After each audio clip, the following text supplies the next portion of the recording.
नमस्कार मेरे प्यारे बच्चों, एक बार फिर से आप सभी का स्वागत है आपके अपने YouTube channel the PCM vision में। बच्चों, आज के इस वीडियो में हम लोग क्लास 11 हिस्ट्री के टॉप 25 इंपॉर्टेंट क्वेश्चन को डिस्कस करेंगे, जो आपके बोर्ड एग्जाम की दृष्टि से बहुत ही ज्यादा इंपॉर्टेंट है और इन प्रश्नों की आने की संभावना भी बहुत ही ज्यादा है। तो वीडियो पे आप लोग अंत तक बने रहिएगा और वीडियो अगर आपको अच्छा लगे तो वीडियो को लाइक करके दोस्तों में शेयर जरूर कीजिएगा ताकि सभी को इसका लाभ ले सके। तो चलिए शुरू करते हैं आज के प्रश्नों को। तो देखिए बच्चों, पहला प्रश्न है, औद्योगिक क्रांति शब्द का प्रयोग सर्वप्रथम कब हुआ? तो इसका राइट आंसर हो जाएगा 1837 ईस्वी में। औद्योगिक क्रांति शब्द का प्रयोग सर्वप्रथम 1837 ईस्वी में हुआ था। उसके बाद नेक्स्ट क्वेश्चन है बच्चों, माया सभ्यता का इतिहास कब आरंभ हुआ था? तो इसका राइट आंसर हो जाएगा 1500 ईसा पूर्व में।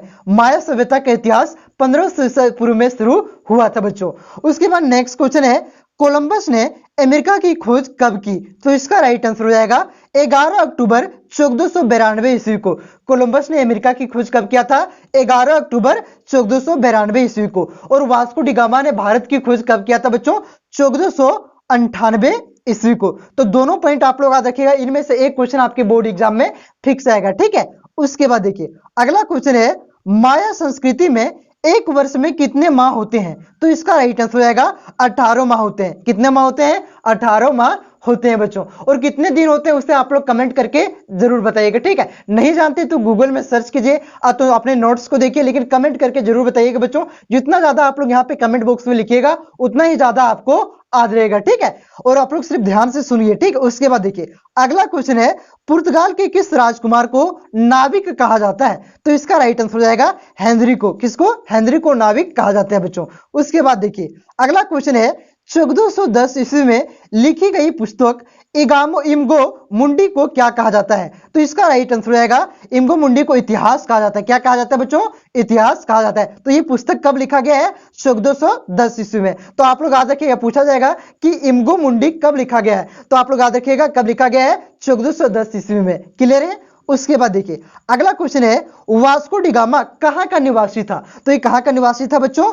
ये पुर्तगाल का निवासी था। इन्होंने 1498 ईस्वी में एक समुद्री मार्ग की खोज किया था, जिससे पुर्तगाल से यानी कि यूरोप से भारत पहुंचा जा सके, ठीक है। भारत की खोज नहीं किया था। पूछा जाता है भारत की खोज किसने किया था, लेकिन भारत की खोज नहीं किया था। इन्होंने एक समुद्री मार्ग की खोज किया था, जिससे यूरोप के और भारत के बीच व्यापार किया जा सके, ठीक है बच्चों। क्लियर है?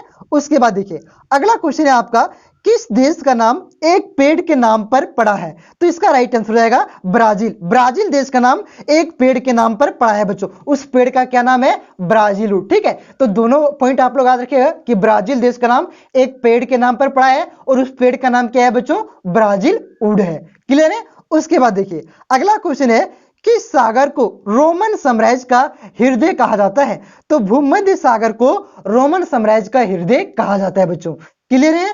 उसके बाद देखिए अगला क्वेश्चन है आपका, लॉन्ग क्वेश्चन भी करवाएंगे, आगे लॉन्ग क्वेश्चन भी है। जितने भी शॉर्ट क्वेश्चन है ये मैं आपको भी करवा रहा हूं, ठीक है। इससे पहले एक वीडियो और आ चुका है बच्चों, उसमें भी हम लोगों ने इंपॉर्टेंट क्वेश्चन को डिस्कस किया था।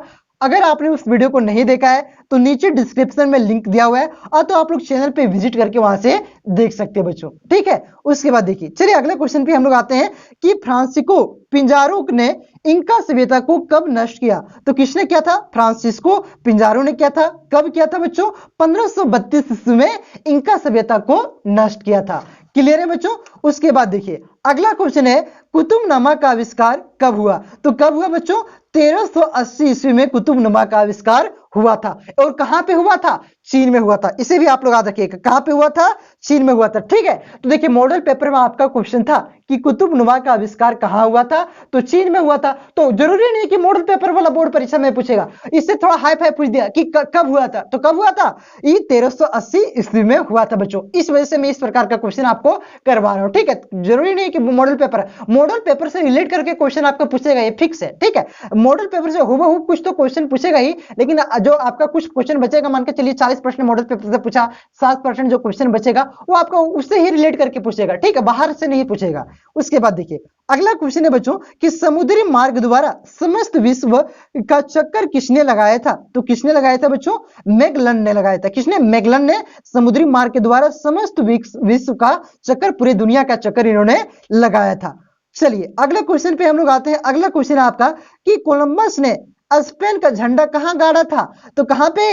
इंडीज में, वेस्ट इंडीज जो आप लोग अभी देखते हो वहीं पे इन्होंने स्पेन का झंडा गाड़ा था बच्चों। उसके बाद वहां से वेस्ट इंडीज से ये चला गया कहां? अमेरिका, और अमेरिका की खोज इन्होंने किया था। ये भी भारत की खोज में निकला था, लेकिन इन्होंने भारत नहीं खोज पाया, ये कहां चल गया? अमेरिका चल गया था। क्लियर है? उसके बाद देखिए अगला क्वेश्चन, देखिए अगला क्वेश्चन है आपका कि दुनिया की सबसे बड़ी लंबी, मतलब लंबी नदी, ठीक है, लंबी नदी कौन सी है? सबसे बड़ी लेकिन लंबी नदी पूछा जा रहा है। चौड़ी अगर पूछे तो अमेजन हो जाएगा, ठीक। अगर लंबी पूछे तो क्या हो जाएगा बच्चों? नील नदी। अगर सबसे दुनिया की सबसे चौड़ी नदी पूछे तब क्या हो जाएगा? अमेजन, ठीक है, अमेजन क्या हो जाएगा? अमेजन नदी हो जाए। अमेजन जंगल का भी नाम है, विश्व का सबसे बड़ा जंगल है, लेकिन वो एक नदी का भी नाम है अमेजन नदी, ठीक है बच्चों। वो विश्व की सबसे चौड़ी नदी है। और सबसे लंबी नदी कौन सी है बच्चों? आपका नील नदी। और भारत का सबसे लंबी नदी आप लोग कमेंट करके बताइए। अरे बहुत आसान है यार, कमेंट करके बताओ, ठीक है। उसके बाद देखिए अगला क्वेश्चन है कि 8वीं शताब्दी में गवाटमाला का मंदिर किसने बनवाया था? तो किसने बनवाया था बच्चों? माया ने बनवाया था। किसने? माया ने गवाटेमाला का मंदिर बनवाया था। क्लियर है? उसके बाद देखिए अगला क्वेश्चन, देखिए बच्चों कि इंका लोगों की भाषा क्या थी? तो इंका लोगों की भाषा क्या थी? क्विचुआ थी। क्या थी? क्विचुआ थी। थोड़ा एक दो बार बोलिए क्विचुआ क्विचुआ, आपका याद हो जाएगा। और वर्ड पे ध्यान दीजिए, ठीक है। मतलब ये सब विदेशी वर्ल्ड हिस्ट्री आपको क्लास 11 में पढ़ना है, क्लास 12 में आपको इंडियन हिस्ट्री पढ़ना है, वहां बहुत मजा आएगा और बहुत ही बेहतरीन तरीके से आपको क्लास 12 की तैयारी करवाएंगे बच्चों। फीडबैक भी आना शुरू हो चुका है कि किस प्रकार से मैंने तैयारी किया था। देखिए आंसर की जब अपलोड कर रहे थे ना आंसर की, तो वहां पे आप लोग कमेंट को जाकर के पढ़ सकते हैं। हिस्ट्री का आंसर की जब क्लास 12 का एग्जाम हुआ था अपलोड किए थे, तो कि वहां पे किस प्रकार से फीडबैक मिला है कमेंट पढ़ सकते हैं। एक दो आदमी नहीं, लगभग 100 से 150 आदमी का फीडबैक वहां पे मिला है। आप लोग पढ़िए जाकर, कमेंट को देखिए जाकर के, ठीक है। उस आंसर की को देखिए।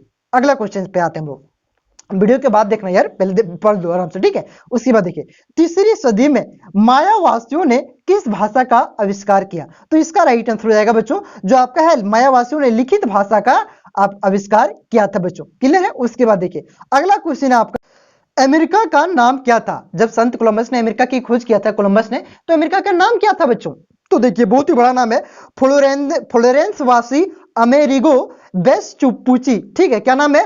फ्लोरेंस वासी अमेरिगो वेस्पुची, ठीक है। इसे आप लोग याद करिए, एक दो बार बोलिए तो लिख के प्रयास कीजिए, ठीक है। उसके बाद देखिए अगला क्वेश्चन है, अमेरिका की खोज कब और किसने किया था? पहले बताएं, कोलंबस ने किया था। कब किया था? 1492 में किया था, ठीक है।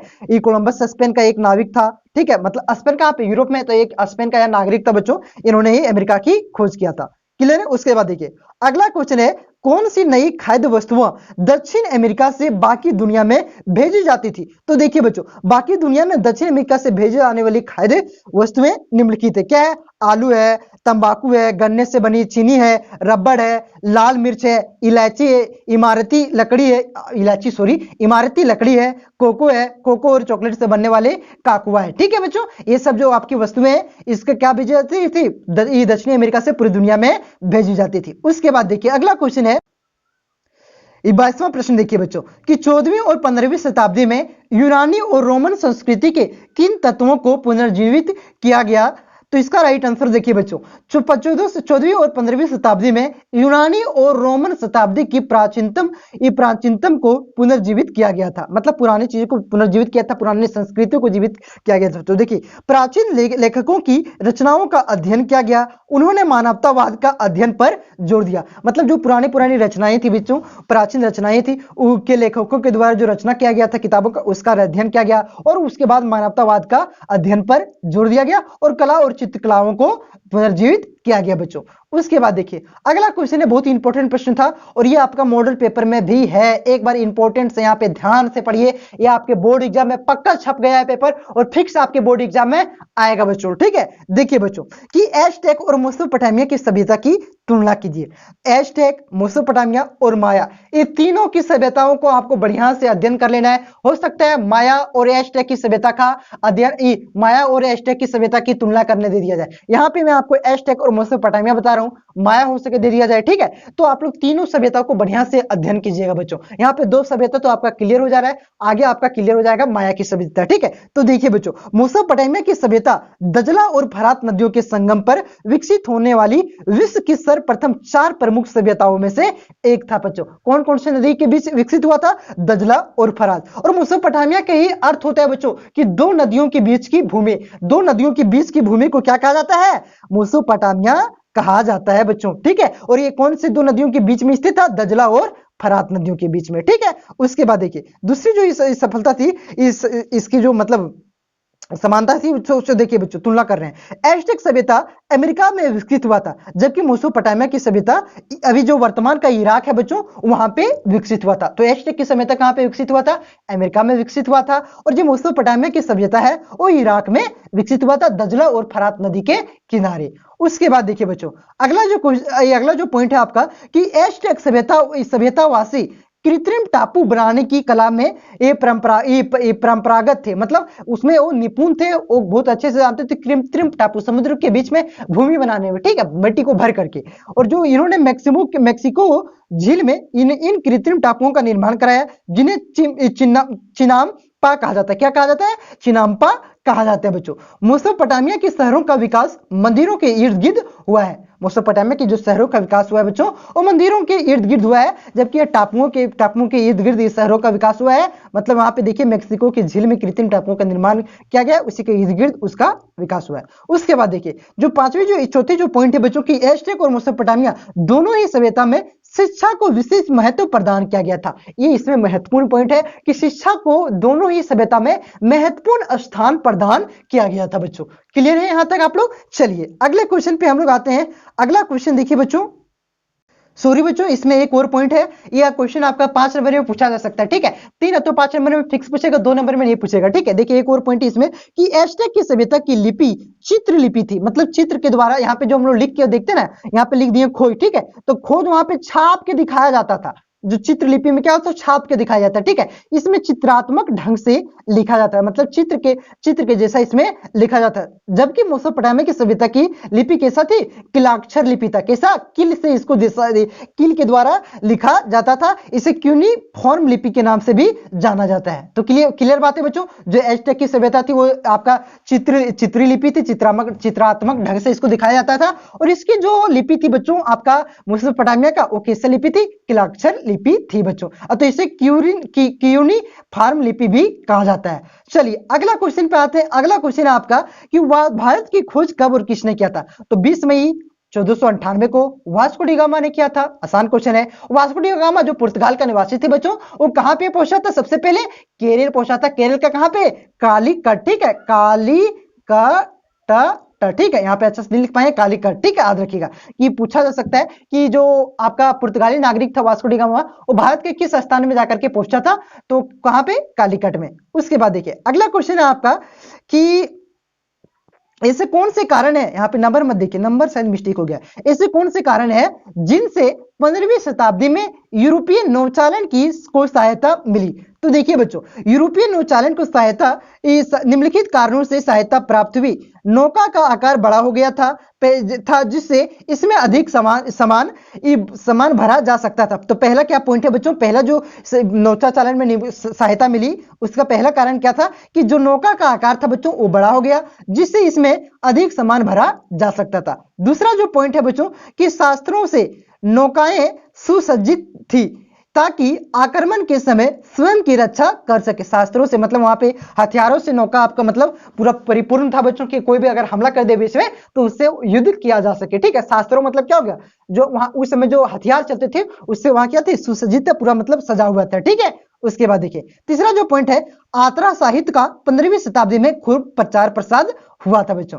उसके बाद चौथा जो पॉइंट है कि विश्व की रचना की पर जानकारी प्राप्त होने लगी थी और भूगोल विषय उन्नति पर था। लोगों की रुचि इससे वृद्धि हुई। क्या हुई? वृद्धि। इससे क्या हुआ? लोगों की रुचि इससे वृद्धि हुआ, क्योंकि विश्व की रचना की जानकारी मतलब विश्व की रचना की जानकारी प्राप्त करने लगे लोग, और भूगोल विषय का भी इससे क्या हुआ?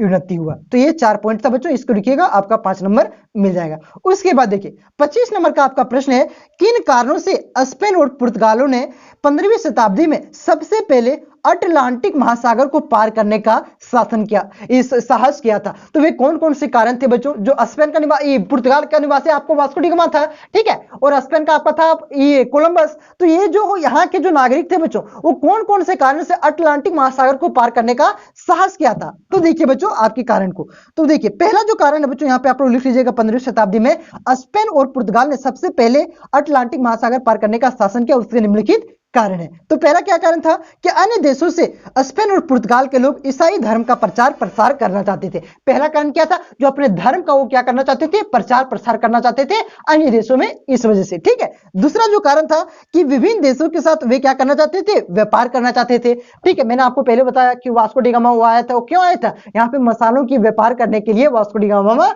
भारत आया था बच्चों। उसके बाद देखिए अगला क्वेश्चन है, सॉरी अगला क्वेश्चन नहीं, अगला पॉइंट है बच्चों। देखिए विभिन्न कारणों से इन देशों की आर्थिक स्थिति दयनीय हो गई थी। विशेष रूप से सोना चांदी का अभाव हो गया था। इन धातुओं से सिक्के बनाए जाते थे। ये धातुएं दूसरे देशों की यात्राओं से प्राप्त की जा सकती थी। देखिए यहाँ पे मुख्य रूप से क्या था, आर्थिक स्थिति दयनीय हो गई थी। विशेष रूप से सोना चांदी का अभाव हो गया था इन देशों में, स्पेन और आपका पुर्तगाल में। ठीक है, मतलब पूरे यूरोप में हो गया था। लेकिन ये जो इन धातुओं के सिक्के बनाए जाते थे सोने और चांदी का, तो ये धातुएं दूसरे देशों की यात्राओं से प्राप्त की जा सकते थे। इस वजह से अटलांटिक महासागर को पार करने का साहस किया था।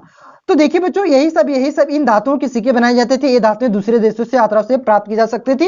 यही सब ये मुख्य कारण था बच्चों, जिसकी वजह से स्पेन और जो आपका पुर्तगाल के नागरिक थे, वो 15वीं शताब्दी में सबसे पहले अटलांटिक महासागर को पार करने का साहस किया था बच्चों। तो यहाँ पे मैंने आपको टॉप 25 इंपॉर्टेंट क्वेश्चन को, तो आप यहाँ पे नहीं लिख रहा है क्या, लिखेगा बेटा, लिखो, हाँ लिख गया। चलिए टॉप 25 इंपॉर्टेंट क्वेश्चन को मैंने आपको करवाया बच्चों। वीडियो आपको कैसा लगा हो, और भी वीडियो अगर आपको चाहिए तो कमेंट करके अवश्य बताइएगा। मिलते हैं नेक्स्ट वीडियो में। वीडियो को दोस्तों में शेयर करें ताकि सभी को इससे लाभान्वित हो चुके, और मेरा भी व्यूज आए तो मुझे भी मोटिवेशन मिले, ताकि मेरे भी बच्चे, मुझे लगेगा कि मेरे भी बच्चे ये वीडियो को ज्यादा से ज्यादा बच्चे पढ़ रहे हैं, देख रहे हैं, तो इससे मुझे भी मोटिवेशन मिलेगा बच्चों। इसका पीडीएफ आप टेलीग्राम ग्रुप से प्राप्त कर सकते हैं, जिसका लिंक नीचे डिस्क्रिप्शन में दिया हुआ है। अगर आप वीडियो को लेट से देख रहे हैं तो नीचे हिस्ट्री इंपॉर्टेंट क्वेश्चन का प्लेलिस्ट नीचे डिस्क्रिप्शन में दिया हुआ है, उसे आप लोग देख सकते हैं बच्चों। वहां पे और भी आपको वीडियो मिल जाएगा। मिलते हैं नेक्स्ट वीडियो में, धन्यवाद।